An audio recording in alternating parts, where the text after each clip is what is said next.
Welcome back, everybody. Last time we found out Cecil wasn't too happy with his job and he was given a new one. So both fallen, so let's check out the menu. First we have items. There's your items. Key items show up there, just so you know. Magic, no one can use magic. Equip's a little bit different. Now you can just press the button and select the item you want to equip so you can actually see the changes. It also shows pretty much magic, whether they're ambidextrous, left-handed, or right-handed. Stats. First we have the name, the job, their dexterity, whether left-handed, right-handed, or ambidextrous. Their experience for the next level, their HP, their MP. Then they have their strength, which is physical attack, agility, how fast their ATB gauge increases, vitality, their base defense, wisdom, which I believe is their black magic attack power and defense, and will, which is their white magic use and defense from it, or rather, like whether they take more HP, whether they gain more HP or whatever. Next is the equipment stats, which is the attack and attack percent, your physical attack and whether you'll hit or miss, your defense, physical defense, and evasion with the defense, magic defense, whether you evade magic or pretty much defense from it. Now they get rid of the form change, config, active, there we go, and save, and send it down. There's not much here other than we'll check out the inn. Ooh, I'm a skilled dancer. Can I dance? I want to dance. Head in here. I'll go a little bit more over the I do have to cure darkness. I'll go over a little bit more of the stats later as we go. The wisdom and will is pretty much just your effectiveness with black and white magic. Like will, you'll gain more HP. Don't know. Will, you'll gain more HP with heals and stuff like that. And black wisdom, you'll take less damage for the defense. So here's Sid's daughter. Oops, I went through that. So the problem is every button advances the dialogue, even the arrow buttons. New engine is finished. Neat to know. Let's head down here. Here we have the Devil's Road. Leads to Myst Caves. Now in the years after, you actually get to travel in the Devil's Road, but this one you don't. Here's the training room. You can get all the information, but this guy's more important. Naming way. You can change your name. Do I want to change my name? Yes. I want to change Kain's name to Kain. There we go. Otherwise that's going to bother me for the rest of the game. Let's get the hell out of here. So now you'll see his name has changed. There might be some, I think there are some other characters that names are changed. Let us head up this way. Get out of my way, thank you. What's this lady doing? Acting suspicious? Ah, it does sound nice.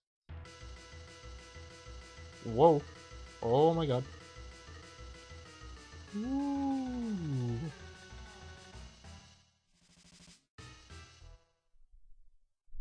That was very interesting. You gonna take your top off for me again, baby? Yeah, I don't think that was in the original American version. Dancing topless. Hourglass, I believe, slows down enemies, or it speeds you up or something. I don't remember what it does.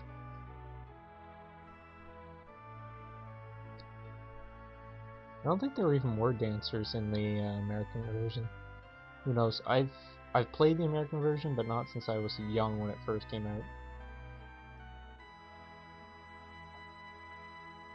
Well, that's good to know.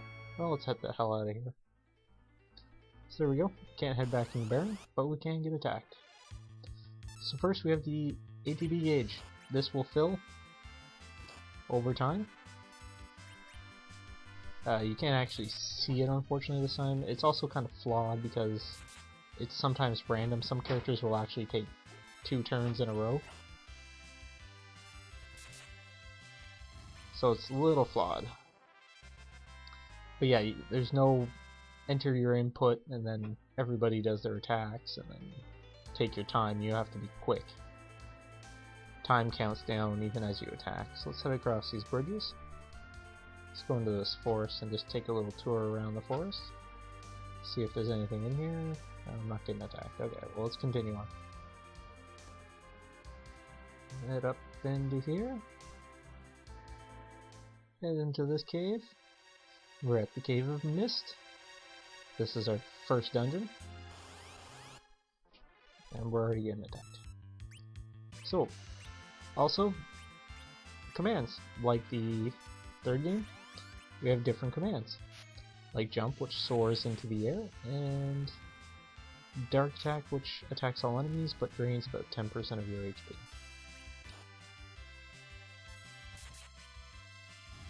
Now, unfortunately, unlike the 3rd game, people can't change their job classes, so they're always going to have the same abilities.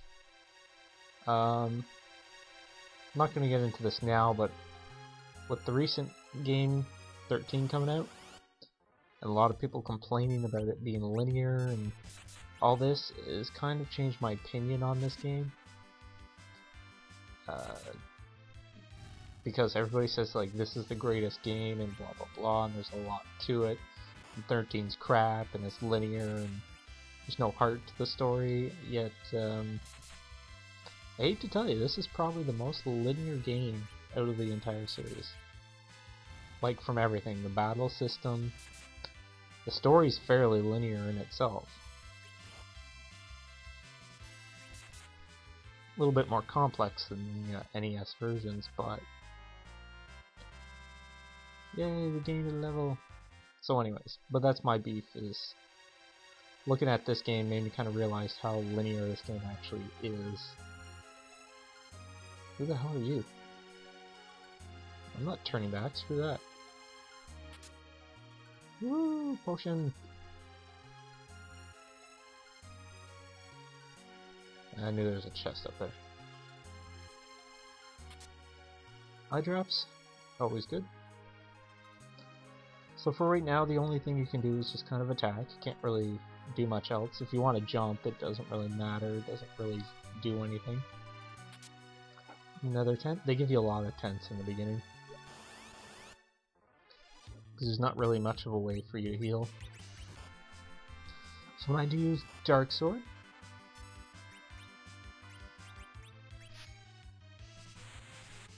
attacks all the enemies, but Cecil lost like 20% of his HP.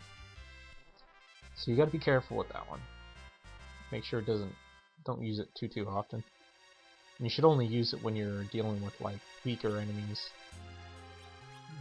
Oh, I only have 1 potion? Oh well. I just kinda wanna get through this first cave. Should be able to do it. Goblins are your standard first enemy, and they're not very powerful, much like every other Final Fantasy since then. I think up until 5, the first enemy you meet is always a goblin.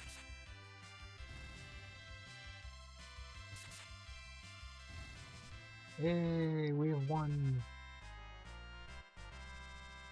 We have won the day, and we get a potion. You also get a neat little item screen where you can take all the items or not. More potions. More attacks.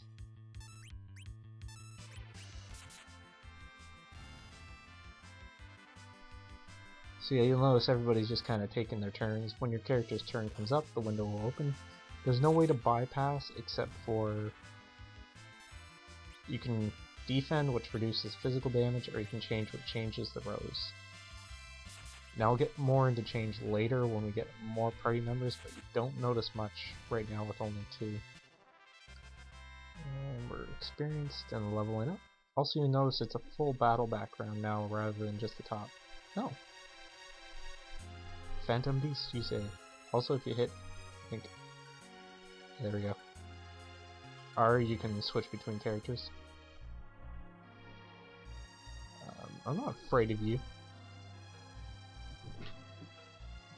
Yes, we do insist on continuing. And we're being attacked. So here's our first boss, the Dark, or Myst Dragon, or Dark. So the trick here is not overly complicated, you just have to watch out.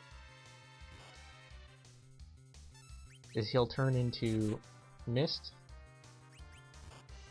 once in a while, but you can't attack. If you attack him as mist, he'll cause like massive damage. There we go.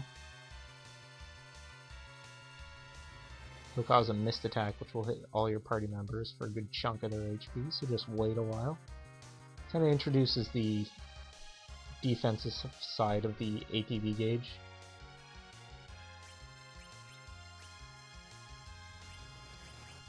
So, you know, leading you gotta think more wisely, you gotta, like, wait. You can't just be attacking all the time.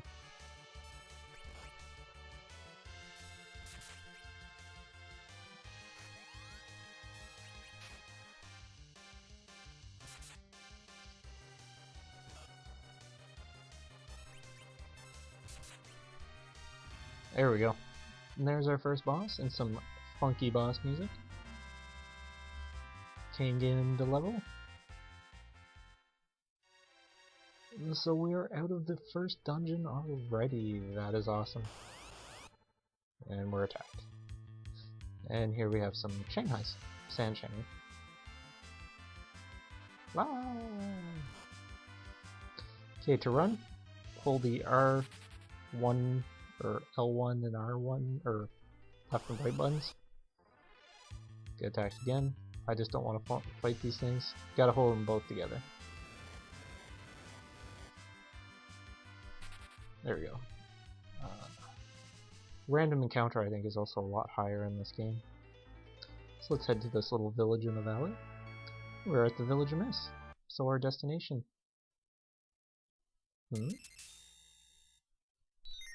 Who's been tricked? Yeah. Boom, and the place is engulfed in fire. So yeah, it was a trap. The king, well, not a trap, but a deception. The king sent us to burn the place down.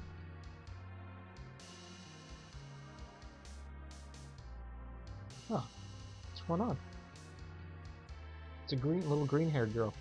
His mother has red hair, oddly enough. That dragon. Summoners.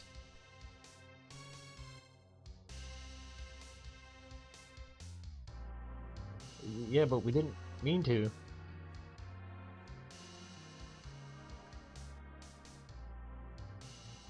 Seriously, you can't just kill a little girl, Kain.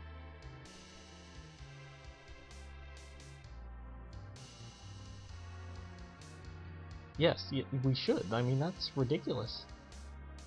I'm not murdering a little girl.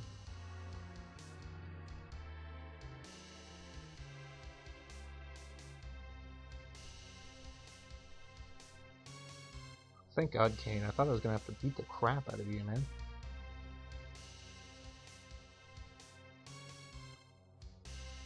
Yeah. Alright, it's a plan. We get Rosa in on it, too.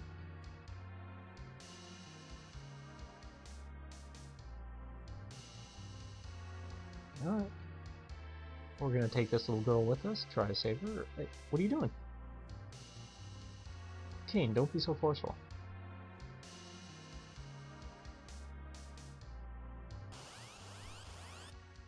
Yeah, so we killed her dragon. What am I doing? Can't fight her. Just gonna summon Titan.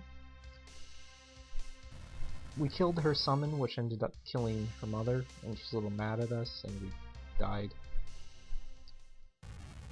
Now, she can't actually use Titan as a summon when you get her into a party, but I think the trauma of her mom dying probably gave her the power to briefly summon him, causing an earthquake to seal us off from the city.